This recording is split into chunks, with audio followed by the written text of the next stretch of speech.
Κυριακή πρωί και είπαμε να ανηφορήσουμε προς τον Παρνασσό.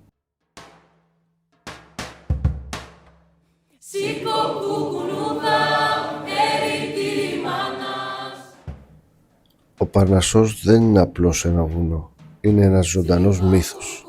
Στην αρχαιότητα θεωρούνταν το ιερό βουνό του Απόλλωνα, του θεού του φωτός και των τεχνών.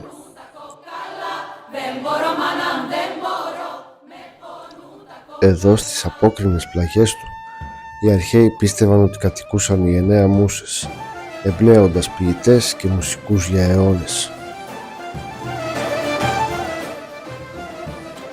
Πίσω από την κοσμοπολίτικη πλευρά του βουνού, η Αγόριανη ή αλλιώς το Επτάλοφο σε υποδέχεται με τον ήχο των τρεχούμενων νερών.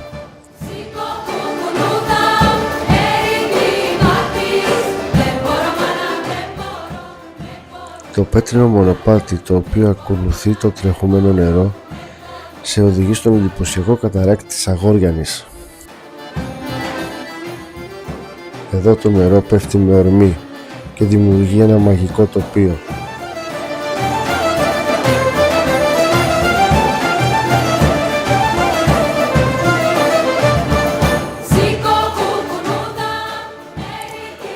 Ανηφορίζοντας προς τον καταράκτη, μπορείς να απολαύσεις τον ήχο του νερού και τον ήχο της φύσης.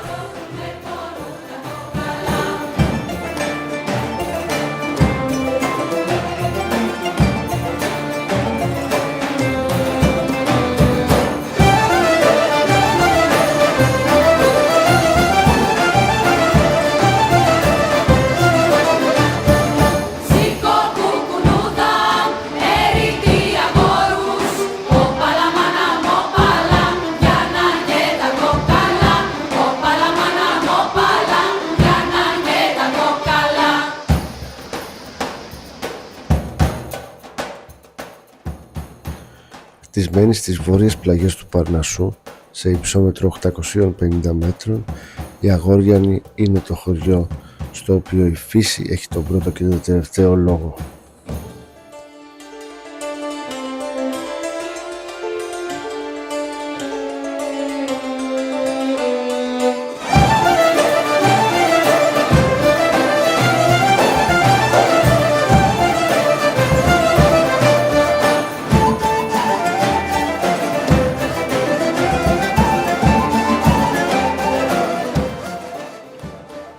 Πέτρινα σπίτια με πέτρινα σοκάκια, κεραμοσκεπές και καπνοδόχοι που σιγοκαίνε και μια πλατεία γεμάτη ζωή κάτω από τα ενόβια πλατάνια.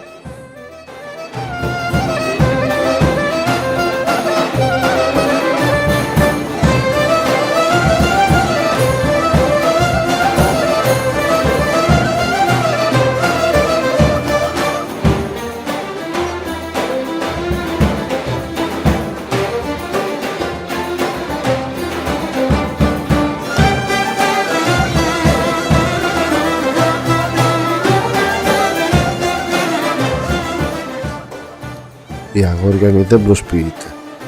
Είναι η αυθεντική πλευρά του βουνού.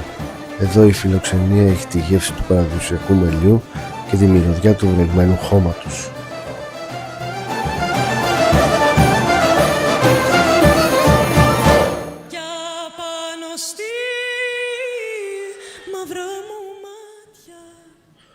Η Αγόριανη θεωρείται το αντίπαλο δέος της Αράχοβας για όσους αναζητούν την απόλυτη ηρεμία.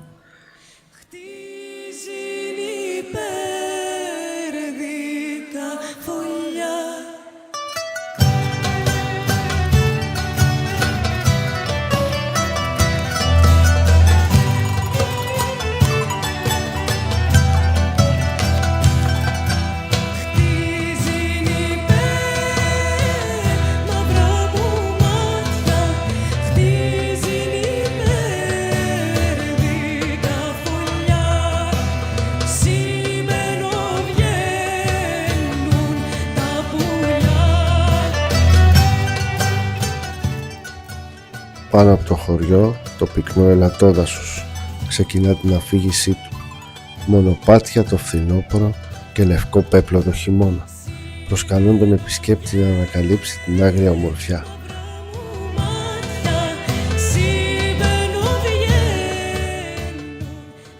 Πυκνά ελαττόδαση καλύπτουν τις πλαγιές, δίνοντας τη θέση τους σε αλπικά τοπία όσο πλησιάζουμε στην κορυφή Λιάκουρα στα 2.457 μέτρα.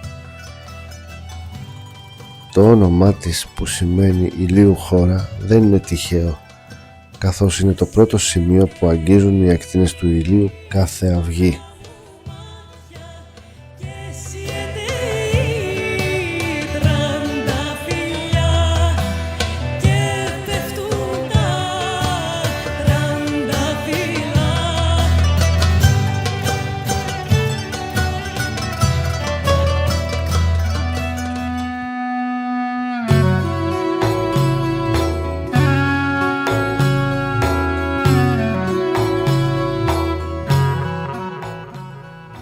Λίγα μέτρα πίσω από το καταφύγιο Δέφνερ, ο χρόνος μοιάζει να έχει σταματήσει. Εδώ στέκουν οι σκουριασμένοι πυλώνες και οι εγκαταστάσεις του πρώτου χιονοδρομικού κέντρου του Παρνασσού, στο Σαραντάρι.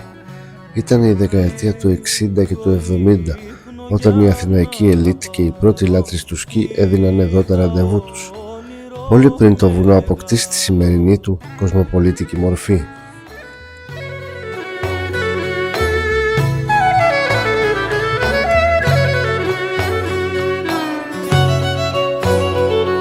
Παντρεύουν την αγάπη μου για πείσμα, για γυνάτη μου.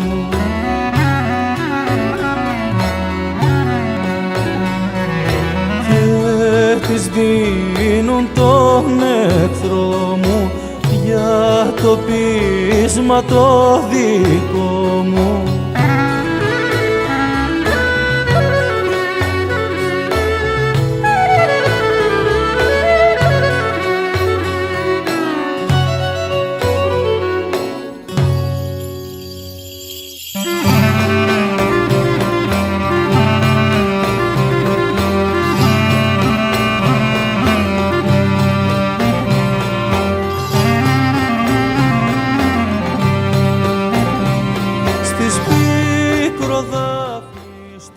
Το παλιό τελεφερίκ ανέβαινε στο Γεροντόβραχο, σε ένα τοπίο άγριο και αλπικό.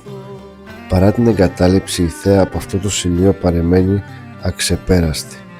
Απ' τη μία απόκρημνες πλαγιές του Παρνασσού και από την άλλη η θέα στον Κορινθιακό κόλπο.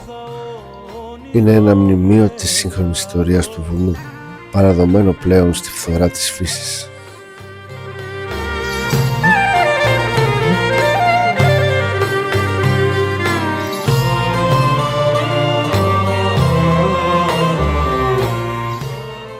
Αυτό που κάποτε ήταν η αιχμή του δώρατος για το ελληνικό χειμερινό τουρισμό, σταδιακά παρακμάζει και τελικά εγκαταλείπεται γύρω στο 1976.